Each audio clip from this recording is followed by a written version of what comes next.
Savitri, Book 1, The Book of Beginnings, Canto 4, The Secret Knowledge. Her empire in the cosmos she has built. He is governed by the subtle and mighty laws. His consciousness is a babe upon her knees. Her endless space is the playground of the thoughts. His being a field of her vast experiment.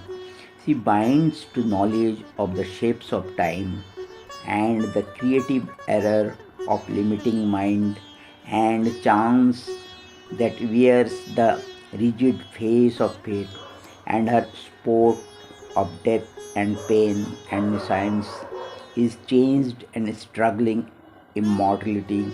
His soul is a subtle atom in a mass, his substance a material for her works. His spirit survives amid the death of things. He climbs to eternity from being's gaps. He is carried by her from night to deathless light. This grand surrender is his free will's gift. His pure transcendent force submits to hers in the mystery of her cosmic ignorance, in the insoluble riddle of her play, a creature made of perishable stuff. In the pattern she has set for him, he moves. He thinks with her thoughts, with her trouble. His bosom heaves. He seems the thing that should have him seem. He is whatever her artist will can make. Although she drives him on her fancy's roads, at play with him as with her child or slave, to freedom and the eternal's mastery and immortality stand above the world, she moves her seeming puppet of an hour. Even in his mortal season in body's house, an aimless traveler between birth and death, ephemeral dreaming of immortality, to reign she spurs him. He takes up her powers, he has harnessed her to the yoke of her own law. His face of human thought puts on a crown, held in her leash, bound to her veiled caprice. He studies her ways if so he may prevail, even for an hour, and she work out his will. He makes of her his moment, passions serve to obey. She faints, she follows her creature's lead. For him she was made, lives only for his house. But conquering her, then is he most her slave. He is her dependent. All his means are hers. Nothing without her he can. She rules him still. At last he wakes to a memory of self. He sees within the face of deity. The godhead breaks out through the human mold. Her highest heights she unmarks and is his mate.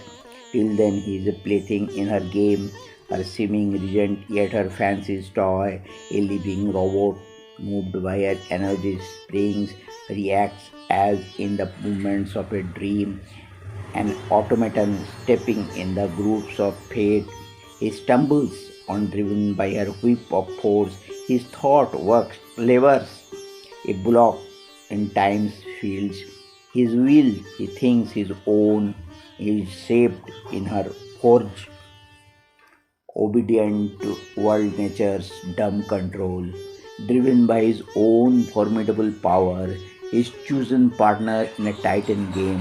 Her will he has made the master of his fate, her whim the dispenser of his pleasure and pain. He has sold himself into a regal power for any blow or boon that she may choose. Even in what is suffering to her sense, he feels the sweetness of her mastering touch. In all experience meets her blissful hands on his heart. He bears the happiness of her tread and the surprise of her arrival's joy in each event and every moment's chance. All she can do is marvelous in his sight. He revels in her, a swimmer in her sea. a tireless amateur of her world delight. He rejoices in her every thought and act and gives consent to all that she can wish. Whatever she desires, he wills to be the spirit, the innumerable one. He has left behind his lone eternity. He is an endless birth in endless time, her finite multitude in an infinite space. The master of existence lurks in us and plays at hide and seek with his own force in nature's instrument, loiters secret gods. The immanent lives in man as in his house. He has made the universe his pastimes filled, a vast gymnasium of his work of might. All knowing, he accepts our darkened state divine, wears shapes of animal or man, eternal. He ascends to fate and time, immortal, dallies with mortality. Om Namo Bhagavati Sri Arvindaya. Om Namo Bhagavati Sri Arvindaya. Om Namo Bhagavati Sri Arvindaya.